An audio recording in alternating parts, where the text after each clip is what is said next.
What is up, Earthnoids, Space Noids, and everything in between? I am just a simple new type, and in this video, we are heading back to Earth during UC 0079. Specifically, we are heading to Southeast Asia as we begin our journey following Shiro Amada and the 8th Mobile Suit team. We seem to have a white base all the way up to December 31st of UC 0079, but let's rewind it back to October as we meet our new protagonist, Ensign Shiro Amada. This episode will cover episodes 1 through 4 of Mobile Suit 8th MS Team. So let's get into this. Shiro Amada and other fellow EFF soldiers are heading towards Earth in a small transport vessel. Outside of the transport vessel, a GM and Zaku fight. Shiro asks the captain if they could use the ball on board. He launches in the ball. The ball engages with the Zaku. Shiro tells the GM pilot Sanders to escape towards the transport vehicle. The ball uses a grappling hook and wraps around the Zaku while shooting it. Both the ball and Zaku explode, but the pilots escape. They are both flung out into space debris. Shiro notices the Zaku pilot is a woman. They engage in close combat with guns. The Zeon pilot is shot as well as out of ammo. She doesn't want to be taken as a prisoner, but Shiro helps her with her wounds. Their air isn't going to last forever. They split up to search for a radio to make contact. Meanwhile, the transport ship is repairing the GM. They find a missile pod and activate it, destroying a downed Magellan-class ship to grab the attention of someone. Zeon forces head to their location. Shiro tells her to go without him.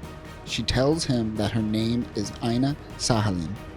The GM comes to find Shiro right as the Zaku makes their escape with Aina. Back at the transport ship, Shiro takes a nap. He is the commander of the new 8th Mobile Suit team, and he has already experienced battle and a little love before his assignment even began. Shiro Amada meets with the battalion commander Kojima. He heads over to meet some of his new teammates. Corporal Mikkel Ninorik was on the transport ship with Shiro. He is the co-pilot of the hover truck and will serve as support with Eladore. Karen Joshua is a master sergeant and second in command of 8th MS team. She is a no-nonsense, ball-kicking leader that will be piloting one of the Gundams. Sergeant Terry Sanders was the GM pilot who helped find Shiro in space. He will also be a Gundam pilot. Eladore Massis is a sonar expert and will assist Miko in the hover truck. At the base, Shiro takes a look at his new mobile suit, the Gundam ground type. The RX-79 Gundam ground type is an early production mobile suit made up using surplus Gundam parts. But unlike the RX-78, the RX-79 didn't have the core block system and had all space functionality omitted, which actually makes it superior to the RX-78 in Earth gravity, at least, due to it being lighter. Remember all those tests that were happening in Mobile Suit Gundam? Amado practicing to get faster at transforming between different G modules. That data was to be used to create a better RX-79. But because Zeon began its occupation on Earth, the RX-79 needed to be produced faster.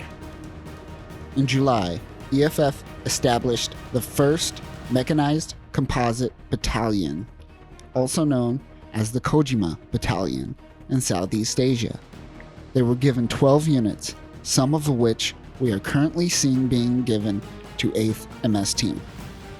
Shiro launches with Sanders and Joshua in the Gundams, while Miko and Eladore launch in the hover truck. The M353A4 Bloodhound, better known as the hover truck, is a support vehicle that has Vulcan cannons, but its main function is the underground sonar, which senses vibrations and figures out location and movement of the enemy. Eladore is a sonar expert. He senses 2 Zakus nearby. Shiro spots one of the Zakus. He goes in for the attack, but Joshua stops him. If you haven't figured this out by now, This show is heavily influenced by the Vietnam War, and like the Vietnam War, they rely on guerrilla warfare to get the upper hand. Shiro doesn't understand this, but goes in for the attack anyways. Luckily, Sanders is there and uses a beam saber to destroy the Zaku. He notes that a Gundam is superior to the GM. Shiro pushes in towards the Zaku. The Zaku throws a flash grenade and makes its escape. The hover truck goes out to scout for Shiro. Shiro is pushed in too far and is now lost in the jungle. He gets out of his mobile suit to find some water. He finds a girl swimming. The girl notices Shiro and immediately starts shooting at him. As he runs away, he notices the Zaku is less than a kilometer away. He rushes back to the Gundam. The Zaku approaches Shiro. He hides in the bushes and shoots the Zaku. It hits, but the Zaku comes at the Gundam with its heat hawk. Shiro keeps shooting until the Zaku goes down. Shiro makes his way back to base. On a later mission, Joshua and Shiro are out scouting when a Zaku comes out of hiding. Also, the hover truck is noticing shots that are too accurate to the 8th MS team's location. It turns out to be pillboxes with the Zaku. A pillbox is a camouflaged blockhouse with a small opening to fire heavy weapons. There is a road leading up to the Zeon line of defense. Shiro plans on going around towards the waterfall while Joshua heads an attack on the front. Shiro makes his way around towards the rear, looking for that one girl he spotted from the other day. He spots her, but unfortunately for Shiro, she is a part of the guerrillas. They take the Gundam and attack Shiro. They tie him up and take him to their leader. Joshua hasn't heard from Shiro, but they start making their assault in the front. Meanwhile, the boss, who is the one girl's father, wonders if he can help their village. The boss agrees. The girl and Shiro head out in the Gundam. She tells Shiro that her name is Kika Rosita. He is running late on the operation. Shiro heads underwater. Meanwhile, Elidor is searching for Shiro, but spots 2 helicopters instead. Joshua and Sanders are struggling in the front. Luckily, Shiro makes his assault in the back, taking out one pillbox. The hover truck moves in. The Gundam hides in the river. 2 Zakus pass by. The gorilla comes in and attacks the Zaku. Shiro uses this opportunity. He gets out of the water and attacks the Zaku and battle helicopters. He is able to take out more pillboxes. The Gundam takes out a helicopter. The Zaku comes in and pushes him into the water. They engage in an underwater melee battle. Shiro uses a flash bomb, jumps out of the water, and launches missiles on the Zaku. The Zaku isn't down, however, and it makes its escape. In the process of destroying the pillboxes and Zeon forces, they were able to liberate one of the villages that was once occupied by the guerrillas. Joshua asks Shiro to call her by her first name, Karen. She is very impressed that he was able to get the guerrillas to work with EFF. We will be calling her Karen from now on as well.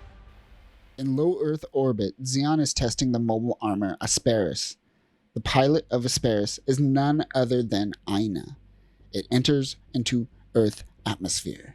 Back at EFF, a member of the 7th MS team is taunting Sanders about getting members of his team killed. They start fighting. The soldiers start taking bets on who would win. Shiro comes to help his team member right as Kojima appears and breaks everyone up.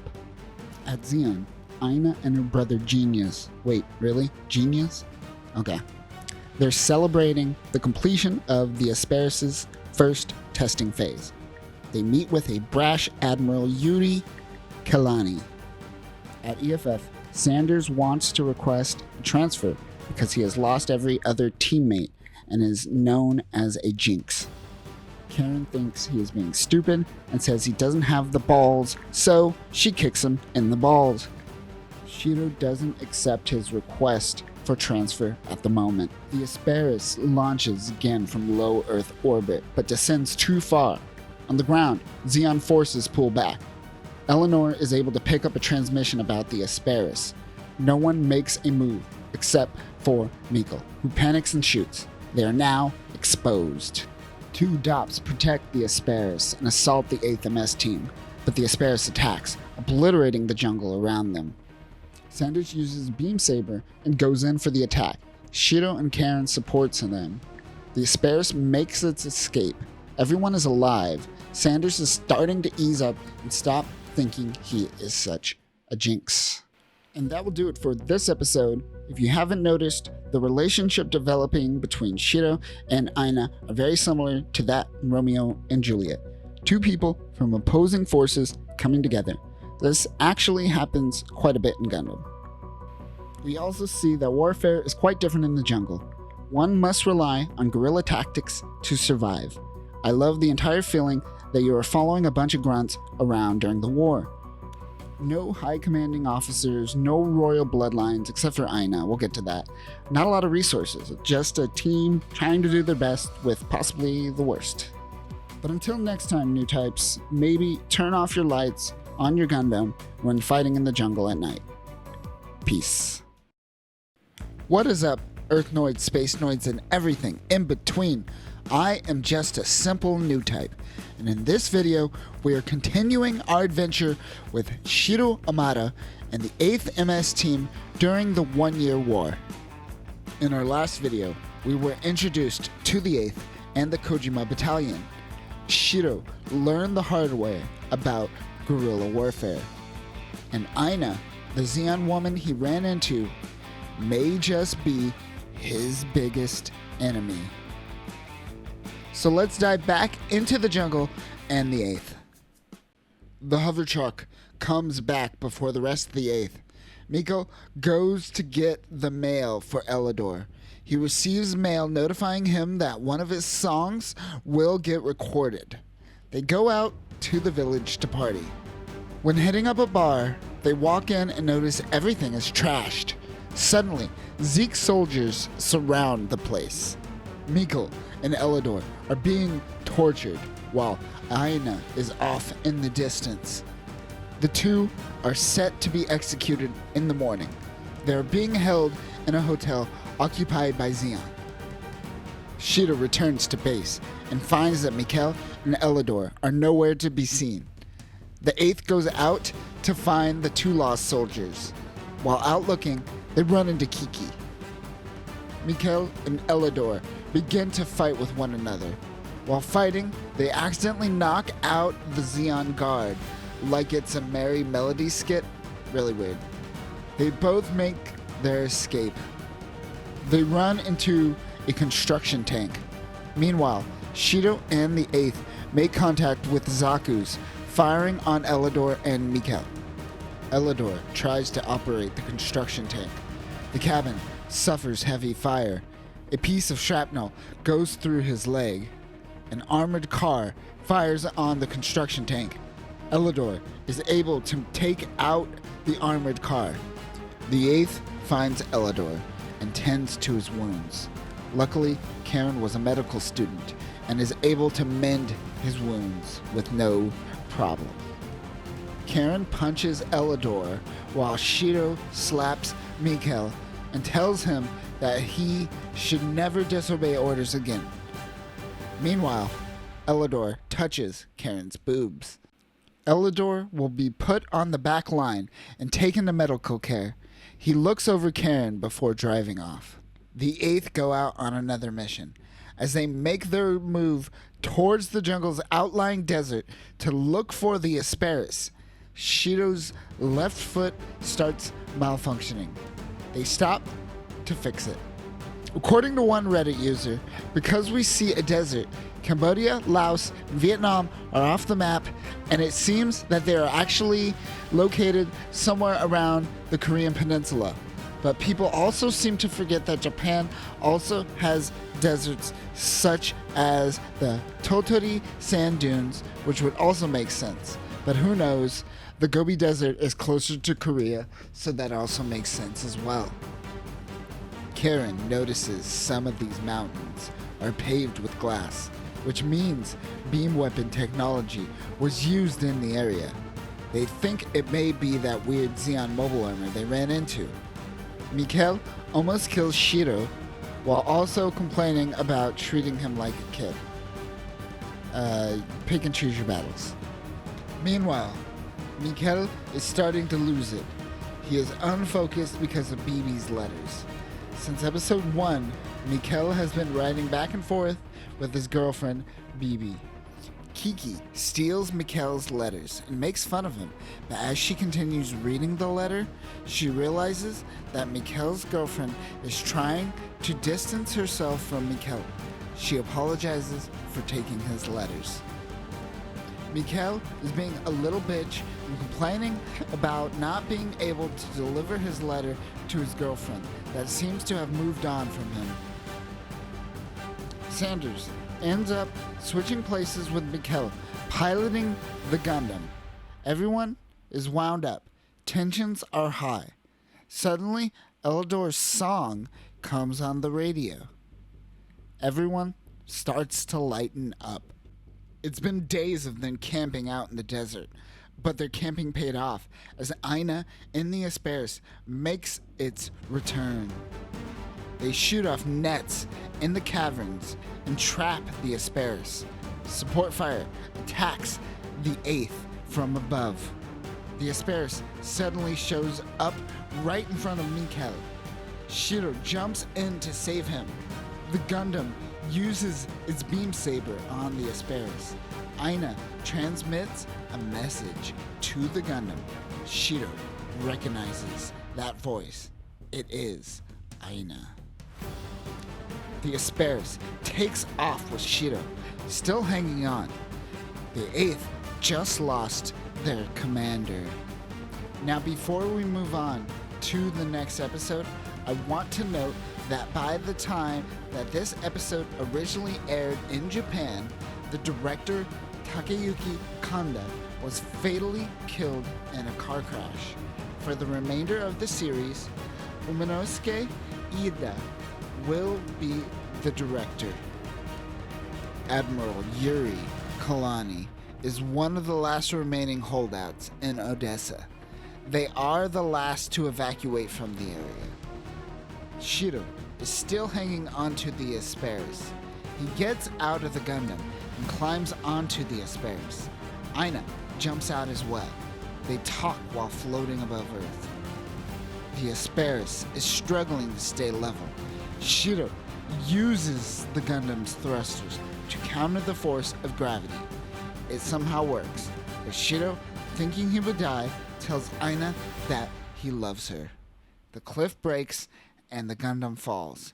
Shiro evacuates before the Gundam crashes. Aina turns off her radio. She wants to find Shiro before Zeon finds and kills him. The weather is too bad for Zeon to continue their search party anyways. Shiro ejected on the mountains where snow is falling. He passes out from the cold. When he wakes up, Aina is by his side. He is suffering from minor frostbite on his fingers. Shiro uses the Gundam's beam saber to create a hot springs. Meanwhile, Zeon has officially lost Odessa. Off in the distance, Fettes and Zeon fight one another. A gun parry approaches the Asperis. Aina quickly self-destructs the mobile armor, taking out the gun parry. Aina is rescued by a dot. Shiro realizes that they can never be together.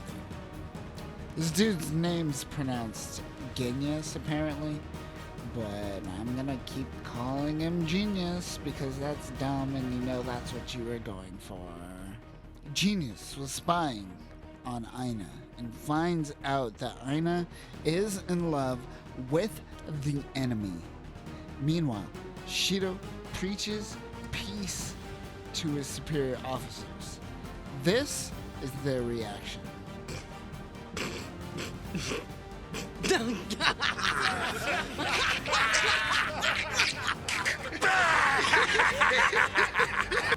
He is confined until his tribunal is over.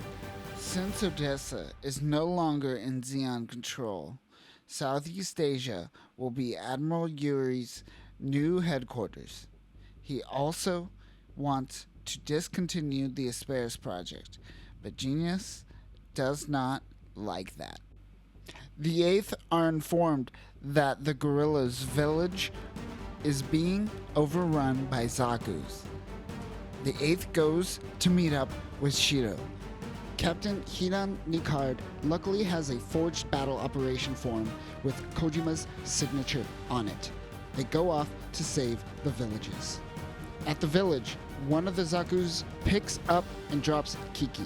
Another gorilla responds with a rocket to the Zaku pilot's face. It looks like the village must now fight, but the 8th makes their way to help support the gorillas. Shiro saves Kiki, but Kiki notices that her dad's home has been destroyed, killing him in the process. The 8th goes after the remaining Zakus with bazookas. Karen fires in the Gundam from afar, while Sanders flanks from a distance. Shiro goes in and dodges a Zaku like a boss and forces them to surrender. But before he can make them surrender, the guerrillas come in to attack. The Zaku fires anti-personnel rounds and takes out some of the guerrillas. Shiro is left with no choice but to kill the Zaku. Surrender is no longer an option. The villagers mourn their loss. Shiro is conflicted what he is doing in this war. Kiki wants the 8th to leave and let the village grieve without them. And that will do it for this episode. We see the bigger picture that is the 1-year war playing out in front of our eyes. Also, all it takes for Shiro is a little love to sway him towards peace. Even though he is in love, he will still fight the enemy by any means.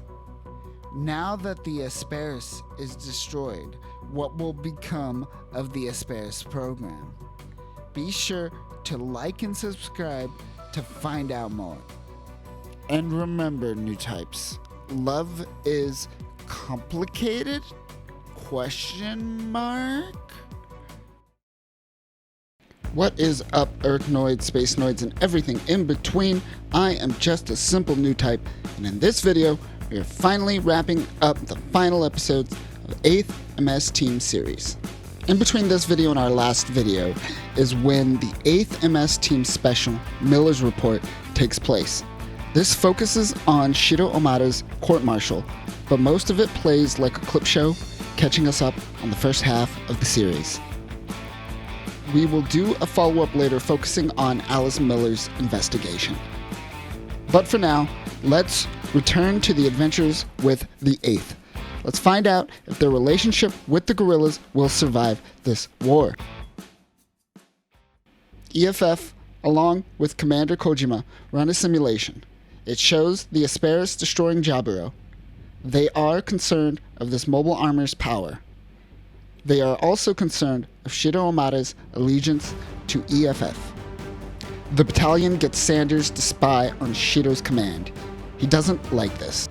Elidor is back on the front lines with the 8th. They are planning a drop mission.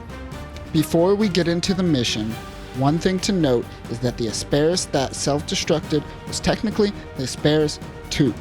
The Asperis 1 was the first mobile armor during the 8th's first encounter. After the confrontation, Aina gets upgrades in the same city that Mikkel and Elidor are being tortured. After these upgrades, the mobile armor was considered the Asperis 2. And remember, Shiro's Gundam was attached to the Asperis 2 when it self-destructed. His Gundam is more or less destroyed. The RX-79 was made using surplus RX-78 parts. Because of this, there wasn't a lot of resources to throw around for the Kojima Battalion and the 8th. Now this is where the 8th MS team really outshines other parts of the UC timeline. We truly see the ingenuity, simple grunt soldiers trying to make it through this war. I'm talking about the EZ-8. The RX-79G EZ-8 Gundam EZ-8 is a product of working with what you got. It stands for Extra 08. Get it? The chest armor is a modified Zaku 2 shoulder shield, which makes it more resistant to head-on Zaku attacks. The Vulcan guns on the chest no longer exist. The signature V-fin is removed and replaced with an antenna. The armor is reinforced to make it durable, but it lacks of Luna titanium, which makes it lighter, allowing it to be more mobile. But I thought Luna titanium is light and durable. Never mind, let's not question it. Regardless, this unit is more agile and has better communication than the stock RX-79. Karen is the first one out on the drop mission, but once she drops, a Gao appears right below them. They attack Karen's Gundam. Shiro in the EZ-8 drops onto the Gao and tells it to cease fire or be destroyed. The Gao's engine suddenly goes out. In the distance, Admiral Yuri is looking out for the Gao and spots it on fire. Karen and the hover truck make their landing. Suddenly, an At-Guy comes from the water and knocks the head off of Karen's Gundam. Elidor goes after Karen. Mikkel distracts the At-Guy with the hover truck, while Elidor goes to save Karen. The Gundam doesn't have any visuals anymore. Elidor acts as Karen's eyes. He helps to shoot down the At-Guy. Aina finds out that not only is Genius not stopping the Asperis program, but he is also supplying soldiers with some mysterious upper-type drug to keep soldiers working through the hours. The 8th powers through the jungle. During this time, Sanders told Shiro that Captain Ryer is asking Sanders to watch over Shiro. They don't seem to still trust him. While talking, they are met with the Magella attack force. They engage and battle. The Magella attack force makes their way back to Admiral Yuri. When heading back to base, they are locked out. Genius has taken control of operations. He blows up the tunnel towards the base, killing the Magella attack force and Admiral Yuri. Genius does this because Giran Zabi is currently unaware of the current state of the Asperis program, so he takes matters into his own hands. The Fetties start their assault on the Zeon mountain base. Core boosters bomb the area, but are ineffective at getting through to the base. The Fetties want to accidentally set off one of the mobile suit's fusion reactors, so they can wipe their hands of blame from breaking the Antarctic Treaty. If a mobile suit's nuclear reactor goes off in battle, it would be hard to find intent, and most would assume it simply went off in battle. But that does lead to another question about Universal Century.